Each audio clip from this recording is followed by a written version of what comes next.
जय दादा परशुराम।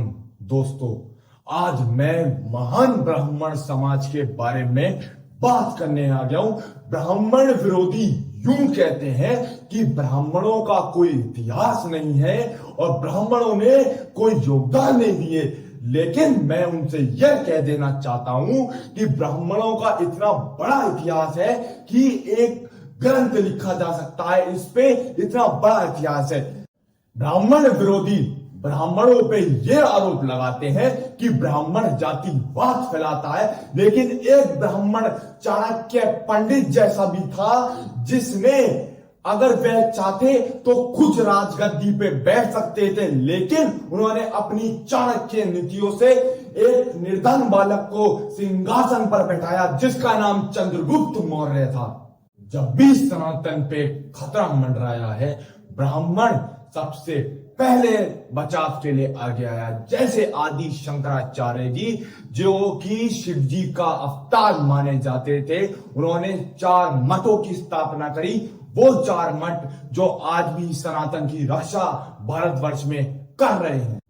एक महाज्ञानी आर्यभट्ट भी हुए जिन्होंने गणित की खोज करी थी, और एक तुलसीदास जैसे कवि भी हुए जिन्होंने रामचरितमानस की रचना करी थी और मुगल काल में भारतीय संस्कृति को बचा के रखा था।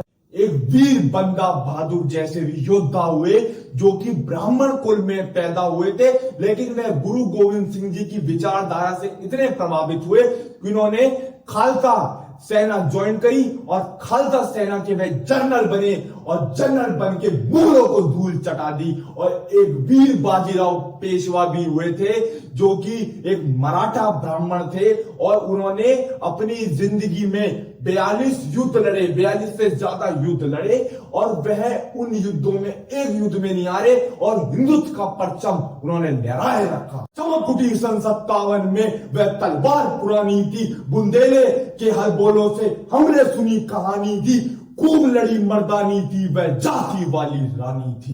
मंगल पांडे वो थे, वो ब्राह्मण थे जिन्होंने स्वतंत्रता का सबसे पहले बिगुल बजाया था और अंग्रेजी हुकूमत को दहलाकर रख दिया था। और एक बाल गंगाधर तिलक थे जिन्होंने ये कहा था कि स्वराज मेरा जन्म सिद्ध अधिकार है और मैं इसे पाकर ही रहूंगा, जिससे देश में स्वतंत्रता सेनानियों में जोश आ गया और वो एक होके अंग्रेजों की नीतियों के खिलाफ लड़ पड़े। भूल गए हम उन वीर सावरकर को जिन्होंने अंग्रेजों की नाक में नकेल कर दिया था और अंग्रेज हुकूमत इतनी बेचैन हो गई थी कि अंग्रेज हुकूमत ने वीर सावरकर को 2 बार आजीवन कारावास दिया था। और इसके बाद भी काले पानी की सजा में जाने के बाद भी वीर सावरकर ने हार नहीं मानी। क्या आप भूल गए केशव बालीराम हेडगेवर जी को जिन्होंने आरएसएस की स्थापना करी थी? वो आरएसएस जो आज भी निस्वार्थ भावना से देश हित में कार्य कर रहा है। क्या आप भूल गए मदन मोहन मालवीय जी को जिन्होंने बनारस हिंदू विश्वविद्यालय की स्थापना करी थी और हिंदू महासभा की? पंडित राम प्रसाद बिस्मिल जिन्होंने हिंदुस्तान रिपब्लिक एसोसिएशन की स्थापना करी थी और महज 30 साल की उम्र में वीर गति को वह प्राप्त हो गए थे। और पंडित चंद्रशेखर आजाद जो कि भारत मां का राज दुलारा, एक के बदले 10 को मारा, बहरे हो गए गोरे जब वह हर हर महादेव हुंकारा। छोड़ अहिंसा की गठबाजी, सबको ठोका बारी बारी, जियो तिवारी जनेऊधारी, जियो तिवारी जनेऊधारी।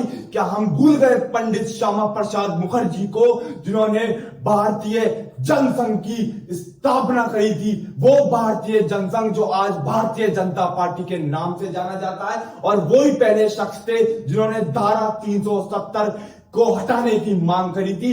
और हम क्या माधवराव सदाशिवराव गोलवलकर जी को भूल गए जिन्होंने कश्मीर, अगर वह ना होते तो कश्मीर कभी भारत का हिस्सा ना होता। और क्या पंडित दीनदयाल उपाध्याय जी को हम भूल गए जिन्होंने नर सेवा और नारायण सेवा के सिद्धांत दिए थे? यह है पंडितों का इतिहास। जो ब्राह्मण विरोधी पंडितों को यह कहता है कि ब्राह्मणों का कोई इतिहास नहीं है, उन्हें ये रील दिखाएं। जय दादा परशुराम।